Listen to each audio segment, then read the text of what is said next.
What do you know and what have you learned? This is McDonald's Media. We bring to you an old professor that gives a lot of history about the word powers. Now let's go, professor.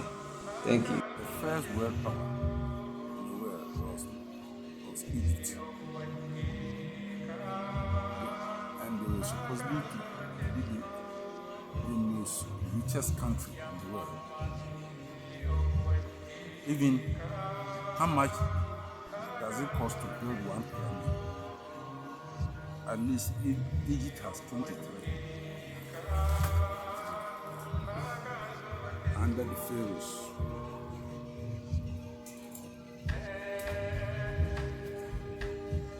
And the Egyptians,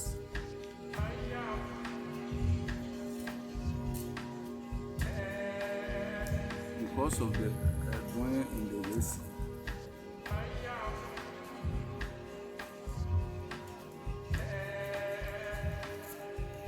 they become very weak.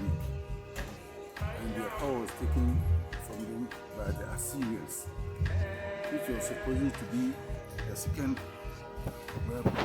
Their capital was known as Nineveh.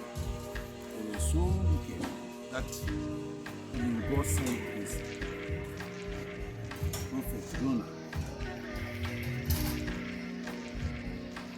that they must repent.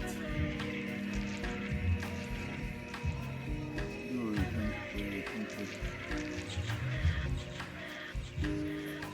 And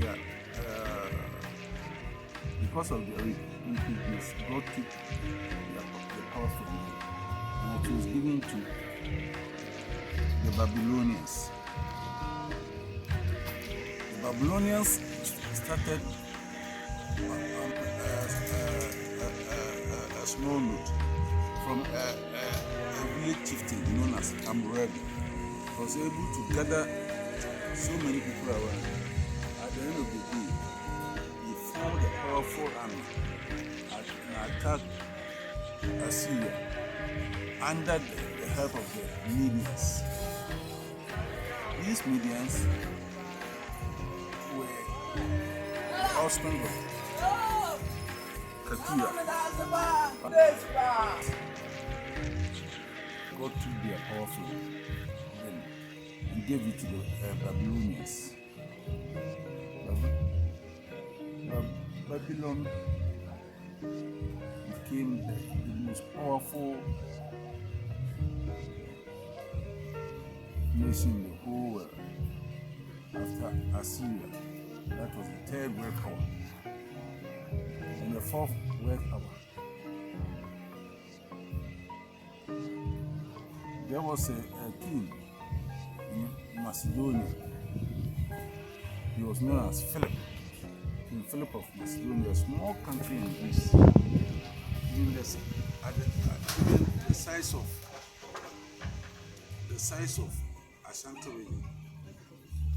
he prepared and conquered most of the Greece and put it under one banner.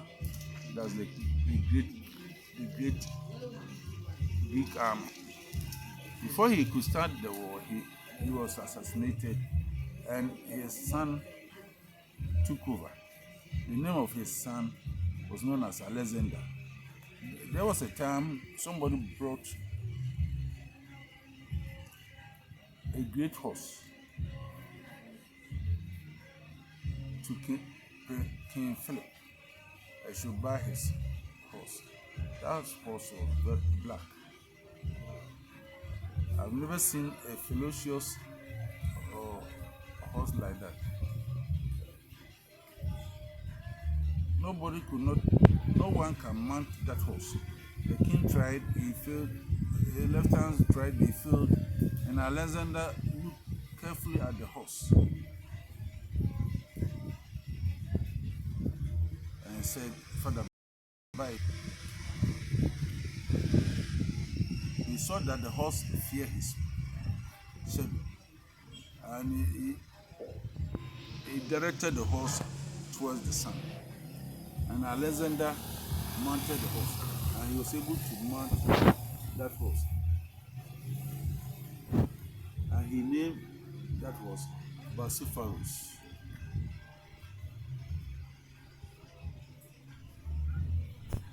In all his conquests, Alexander used that horse, and he became the fourth world power. But it didn't last long.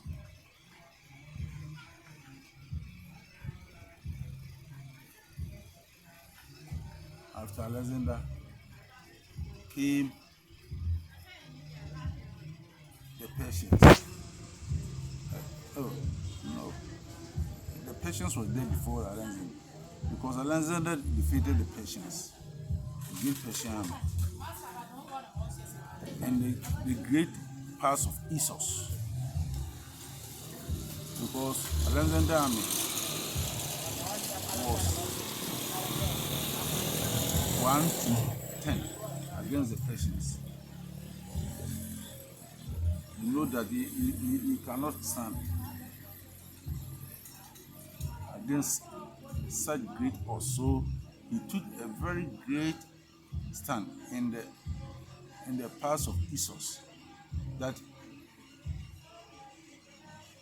their numbers means nothing, because all of them cannot come at once. Alexander defeated the great Persian army, and he became the fourth world power.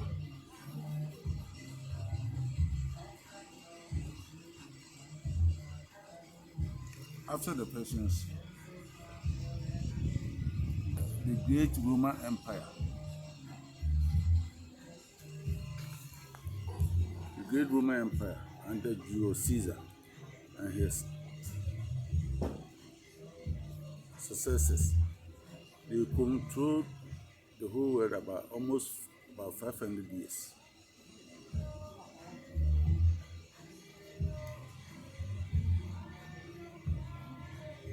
That was the fifth world power. I stand to be corrected.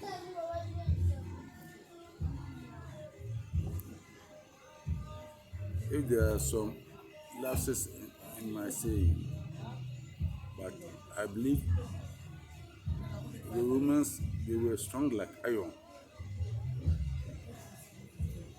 You can't mention the name is Emperor Pyrrhus of Greece. He became powerful. They were very powerful. They controlled the world.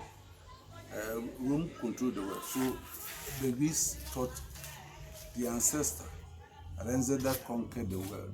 So why should they let the Romans to take over? So he sent a great army against the Romans. Though he had a victory, all right, but that victory was so costly. Hence,